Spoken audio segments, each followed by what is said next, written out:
In X4, we're going to have a much more dynamic universe. We've focused on that a lot in the past with our previous games, but this time we've given the AI a lot more capability when it comes to managing their fleets, building up their forces, building in new areas, conquering space. And this is something that the player can get involved in as well when it comes to missions. The great thing about our more dynamic factions in this game is that they change the universe much more than ever before, and even for us it's not always predictable what it's going to look like. Every start is different, and at the same time this really helps to make the universe feel much more alive than ever before. That, and of course flying every ship. Yeah, you can fly every ship in the game. You can fly every small fighter, every medium bomber, every freighter, every miner, every capital ship and carrier if you want to.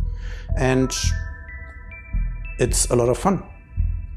The player's always looking for new technologies to research, upgrades for their ships, technology such as the transporter, which can get them into the action really quickly. I think it's a really cool addition to our game. One of the foundations of every X game is the economy that is entirely based on supply and demand. And it's happening all across the universe, whether you are there to see it or not. Every good is produced somewhere, transported, and if it successfully reaches its destination, of course, supplies other stations. And those stations base their prices then on what they have available or not. If the ship gets destroyed, prices go up. With X4, we're going even further. It's not just the general wares that are being traded, but every aspect of the economy. That includes building ships or stations. All of it is really based on the resources that are coming out of the universe. They are produced somewhere. An advanced player can become this tycoon that has a massive empire of factories and stations that really affect anything in the universe. The entire market situation is completely adaptable and fluctuating depending on what you, the player, does. The first-person experience is completely seamless. There are no loading screens when you fly your ship, land on a platform, get out of your ship, talk to a guy, go back to your ship and undock again. Everything is perfectly seamless. For X4 I created new shaders for the backgrounds and especially for the planets. We added some new features where I can now control the sea level, the size of the polar caps, the cloud cover, atmosphere density and also population to dynamically adjust the planet during the design process. One of the coolest features in X4 is management of NPCs.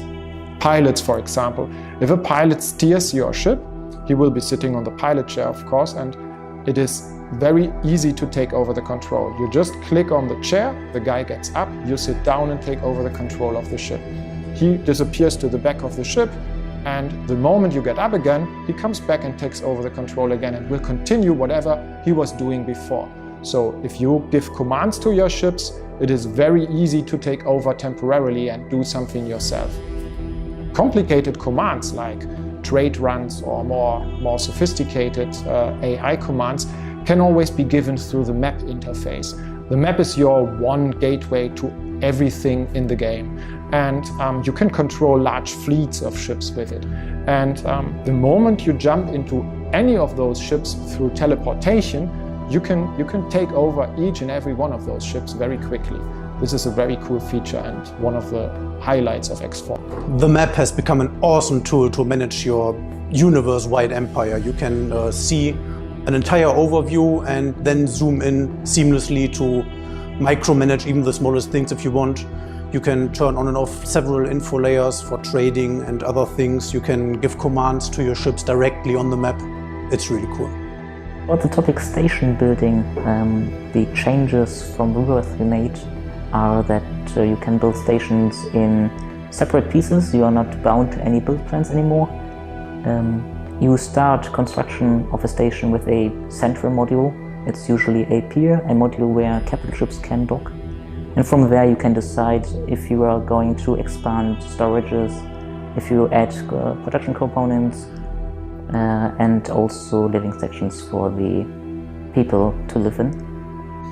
Our new engine uses a physics-based rendering approach which allows us more control over material properties. And additionally, by using Vulkan as our render engine, we now have a few more resources left that we can invest in some more advanced features. So I think that X4 will be the most stunning X game you will ever see. The most exciting feature for me is that if you stand on a docking platform and you feel like a real person, you can look at tiny details on the ground and you can look above in the sky and see this giant constructions which makes you feel really small and you think you are really there. And there are ships parked on this platform and you can walk there, seamlessly enter the ships, enter the cockpit chair, press the button, all these instruments are going on in the ship and you start flying around to the next station, dock there and you leave the ship and everything is just in one line. It's seamlessly and you feel, wow, there's no hard cut and it looks all great.